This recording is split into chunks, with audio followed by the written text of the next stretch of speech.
আসসালামু আলাইকুম প্রিয় ভিউয়ার্স, সবাই কেমন আছেন? আজ আমি বেগুন রান্না করে দেখাবো। ভেজে রান্না করেছি, খেতে ভীষণ মজা হয় এভাবে যদি বেগুনটা রান্না করেন। অনেকেই বেগুন খেতে পছন্দ করেন না, তারা এভাবে রান্না করে নিতে পারেন।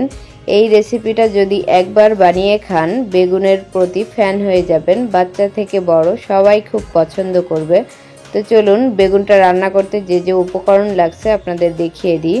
আমি বেগুন নিয়েছি এরকম 1 ইঞ্চি সাইজ করে কেটে, আর নিয়েছি 3টা মিডিয়াম সাইজের পেঁয়াজ কুচি, একটা রসুন কুচি ও 4-5টি কাঁচামরিচ কুচি। বেগুনটা রান্না করতে আমাদের জাস্ট এতটুকুই উপকরণ লাগবে। এখন বেগুনে লবণ হলুদ মেখে নিব। 1 চা চামচ লবণ দিয়ে দিলাম, আর দিয়ে দিব 1/2 চা চামচ হলুদের গুঁড়া। দিয়ে ভালো করে লবণ হলুদ মেখে নিব। এখানে একটা টিপস বলে দিই, বেগুনটা কাটার পর পানিতে ভিজিয়ে রাখবেন, তাহলে বেগুনের খাটাও চলে যাবে এবং ভাজার সময় তেলের পরিমাণটা অনেক কম লাগবে। বেগুনগুলোকে ভালো করে লবণ হলুদ মেখে নিয়েছি দেখুন। এখন আমরা ভাজতে চলে যাব। হালকা করে ভেজে নিব বেগুনগুলোকে। এই জন্য চুলায় প্যান গরম করে নিয়েছি। এখন অ্যাড করে দিব সয়াবিন তেল। জাস্ট আমি 2 টেবিল চামচ সয়াবিন তেল দিয়ে দিলাম। প্যানের হাতল ধরে তেলটাকে চারিদিকে ছড়িয়ে দিব। তেলটা গরম হয়ে এলে একে একে বেগুনগুলাকে দিয়ে দিব। তেলটা গরম হওয়ার পর বেগুনগুলা দিবেন, তাহলে বেগুনটা ভাজতে তেলের পরিমাণ কম লাগবে। এই সাইডটা ভাজার পর ফিরে আসছি। দেখুন বেগুনের এই পাশটা ভাজা হয়ে গেছে। এখন বেগুনগুলাকে উল্টে দিব। আমি এরকম কালার করে ভেজে নিয়েছি, আপনারা আপনাদের পছন্দ মতো ভেজে নিতে পারেন। বেগুনগুলোকে উল্টে দিয়ে অপেক্ষা করব এই পাশটা ভাজা হওয়ার পর্যন্ত। চুলার আঁচটা হাই হিটে রেখে বেগুনগুলা ভাজবেন, তাহলে বেগুনগুলা শক্ত হয়ে যাবে না, সুন্দর মতো সফট হবে। বেগুনগুলা ভাজা হয়ে গেছে। এখন বেগুনগুলাকে উঠিয়ে নিব।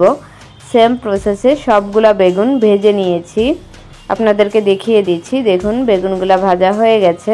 বেগুন ভাজার অবশিষ্ট তেলে অ্যাড করে দিব 2 টেবিল চামচ সয়াবিন তেল।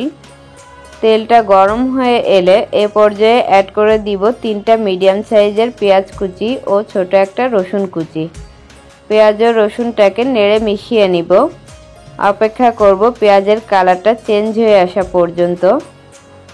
দেখুন পেঁয়াজের কালারটা যখন এরকম চেঞ্জ হয়ে আসবে, এ পর্যায়ে অ্যাড করে দিব 1 চা চামচ আস্ত জিরা, তাহলে বেগুনে সুন্দর একটা ফ্লেভার আসবে। 4-5টা কাঁচামরিচ কুচি, 1 চা চামচ লবণ, 1/2 চা চামচ হলুদের গুঁড়া, 1/2 চা চামচেরও কম দিয়েছি।